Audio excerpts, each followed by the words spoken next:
Or any questions you might have for Nerrisa?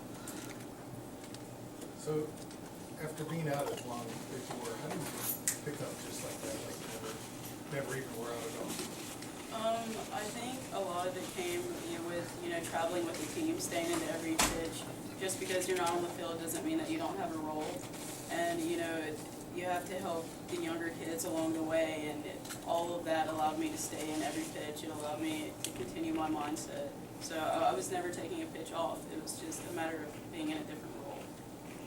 For you though, how difficult was it? You were a 3-year starter coming into your senior year, and for that to have happened, I'm sure it was difficult in some way. What were some of the things where you're just like, man, this stinks?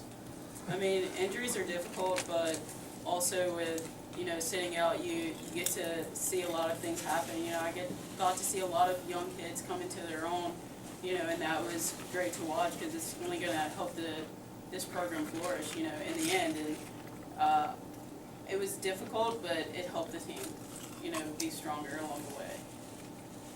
Talking about a little while ago when Maddie was mentioning the senior leadership and how close y'all were last year. I know that had a big decision in your mind when you didn't know whether you're going to wait for another year or let's go ahead and do this thing. Talk about that process in your mind thought with your senior leadership and wanting to really make this year successful.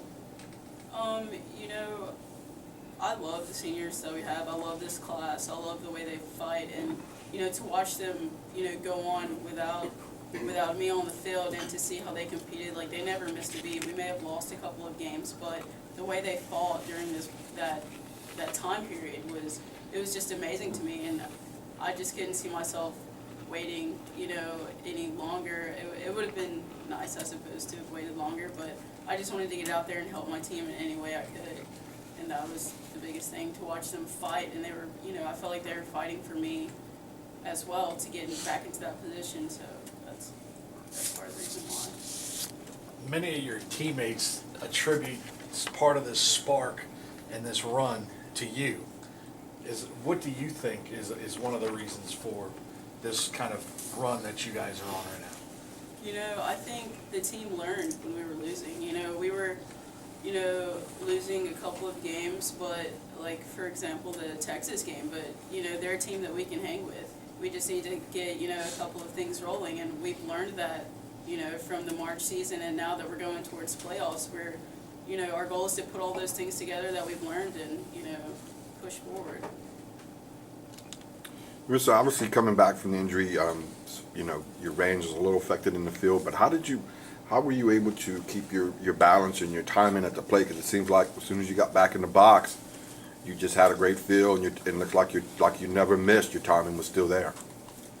Timing is still an issue. It's going to be an issue for any batter, but like I said before, I was still watching my teammates.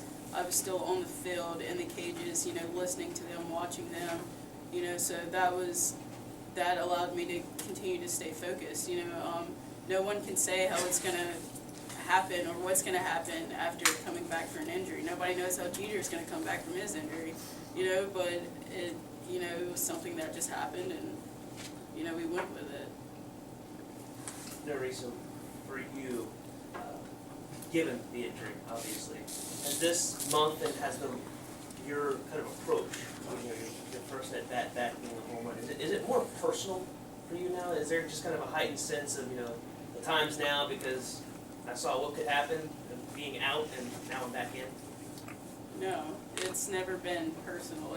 This team isn't about personal. It's not about statistics. It's not about wins or losses. It's about how you play. And if you all ever just listen to the way Coach Mike talks, it's never about one specific person. Like, yes, they may contribute in that little way, but you have 23 other people contributing and learning. So it's not personal. It's not about me. It's about what we can do on this journey. The decision to come back for the medical register, was there ever really a decision in your mind, or at what point did you kind of have your mind made up, I'm coming back this year and I'm doing this? It was a decision that was talked about amongst me and Coach Mike, and if I didn't have the range or if the team couldn't get better, then there was no point in coming back. you know, and so it was something that we tossed around for, you know, I would say, you know, a couple of weeks, and, you know, the decision was made to go with it, and it seems to be working right now, so. We've all heard the general description, but give like the play-by-play of exactly what happened when he did it, and what was the very first thing that went through your mind? The first thing that went through my mind was, oh crap. But, basically, you know, we were having practice, and, well, we were all in the indoor, and I was late, as usual, and, I went through the cages, they were locked towards the end, and I was running back around to try and get to the indoor, and I hit a hole, you know, and, I mean, the odds weren't in my favor, but, like I said, we grew from it. We grew from that injury, and, you know, Samantha Walsh stepped up, and now her bat is, you know, coming along. Jordan stepped up, and now she's pitching wonderful. You know, Sarah stepped up, she's batting .4-something with so many home runs. Brianna stepped up, you know, but I've watched these people grow in a matter of a month. You know, just because one person was out, I watched people step up, so, you know, I think it was the best thing for the team. That's what I think. Any other questions?